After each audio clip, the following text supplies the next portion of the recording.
아침 말씀. 오늘 본문 말씀은 시편 1절에서 18절입니다.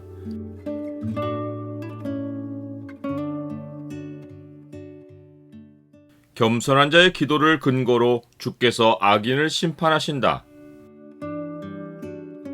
오늘 본문을 소망의 창으로 보면 하나님이 누구의 기도에 귀를 기울이시는지가 보입니다. 소망의 창을 보여주는 구절은 시편 17절입니다. 여호와여, 주는 겸손한 자의 소원을 들으셨사오니 그들의 마음을 준비하시며 귀를 기울여 들으시고 고아와 압제당하는 자를 위하여 심판하사 세상에 속한 자가 다시는 위협하지 못하게 하시리이다. 평소에 하나님을 깊이 신뢰하며 살던 성도라도 상황이 어려워지고 해결의 길이 안 보이면 하나님에 대해 다르게 느낄 수 있습니다. 여호와여, 어찌하여 멀리 서시며 어찌하여 환난 때에 숨으시나이까. 하지만 기도를 시작한 후 하나님의 현실에 다시 눈을 뜨면 상황이 달라집니다. 하나님의 현실이란 세상에서 일어나는 일이 하나님과 동떨어져 있지 않고 범사가 주의 땅에서 주가 감찰하시는 가운데 일어난다는 의미입니다. 그래서 성도는 이렇게 고백합니다. 주께서는 보셨나이다. 주는 재앙과 원한을 감찰하시고 주의 손으로 갚으려 하시오니 외로운 자가 주를 의지하나이다. 주는 벌써부터 고아를 도우시는 이신이이다. 기도는 바로 이 하나님의 현실로 우리를 이끌어가고 참된 현실에서 하나님께 제대로 간구하게 만듭니다. 그러하기에 하나님의 현실에서 드리는 기도에는 하나님을 아는 지식이 기도의 줄기를 이룹니다. 이 시편에서도 처음에는 주님이 멀리만 계신다는 느낌으로 기도를 시작했는데 기도가 진행되면서 주는 벌써부터 고아를 도우시는 이이신 것과 여호와께서는 영원 무궁하도록 왕이시라는 하나님에 대한 지식이 기도를 확신 있는 간구로 바꾸어 놓습니다. 이 지식으로 인하여 성도에게는 하나님이 주시는 위로가 넘치고 세상을 향한 담대함이 마음에 강하게 임합니다. 이로써 기도에 더욱 힘을 얻어 악인에 대한 심판을 주님께 호소하며 이방 나라들이 주의 땅에서 멸망하였나이다 라는 믿음의 결론을 선포하게 합니다.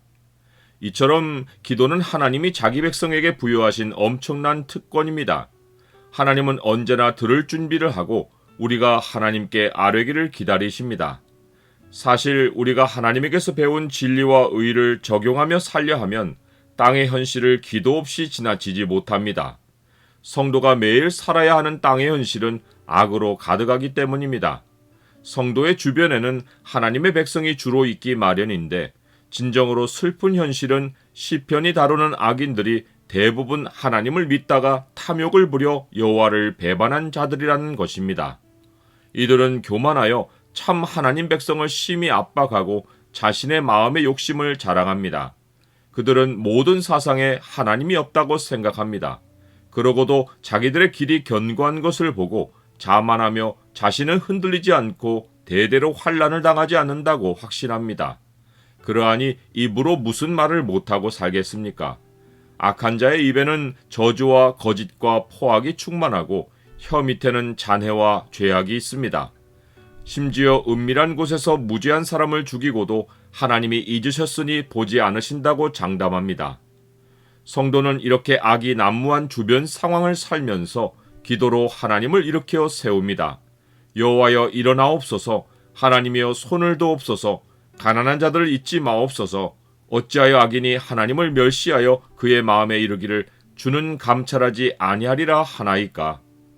성도가 자기 자신을 가난한 자로 일컫는 것은 교만한 악인에게 심히 압박을 당하기 때문이고 악인들이 모든 좋은 것을 차지하고 자기는 오직 하나님을 의지하여 도움을 얻는 길밖에는 없기 때문입니다. 악한 자들은 성도가 기도하는 것을 무가치하게 여깁니다. 그 이유는 하나님이 사람 일에 전혀 관심이 없어서 관여하지 않으신다고 생각하기 때문입니다. 그가 그의 마음에 이르기를 하나님이 잊으셨고 그의 얼굴을 가리셨으니 영원히 보지 아니하리라 하나이다.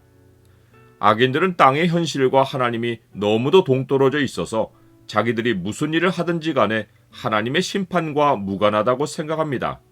그의 길은 언제든지 견고하고 주의 심판은 높아서 그에게 미치지 못하오니 그는 그의 모든 대적들을 멸시하나이다. 나는 한때 교회에 나오다가 하나님을 떠나 세상에서 잘 사는 이전 그리스도인들을 보면 어떤 생각이 듭니까?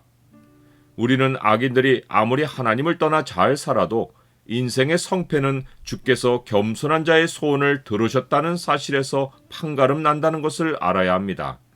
정말 놀라운 사실은 주께서 성도의 마음을 준비하여 하나님께 소원하도록 하고 이 기도를 근거로 악인을 심판하신다는 것입니다. 기도하는 것조차 하나님의 은혜이고 기도하는 것이 하나님의 공의를 세우는 길입니다. 기도 소리는 계속되어도 악인을 위협하는 소리는 반드시 잠잠해질 날이 있습니다. 여호와여, 주는 겸손한 자의 소원을 들으셨사오니 그들의 마음을 준비하시며 귀를 기울여 들으시고 고아와 압제당하는 자를 위하여 심판하사 세상에 속한 자가 다신을 위협하지 못하게 하시리이다.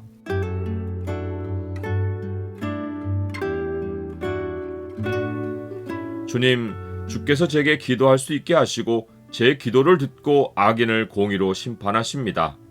주의 백성이 세상에서는 가난하고 가련하나 겸손한 자를 주의 세상 경영의 동역자로 참여하게 하시니 이러한 영광에 진실로 감사를 드립니다. 예수 그리스도 이름으로 기도드립니다. 아멘.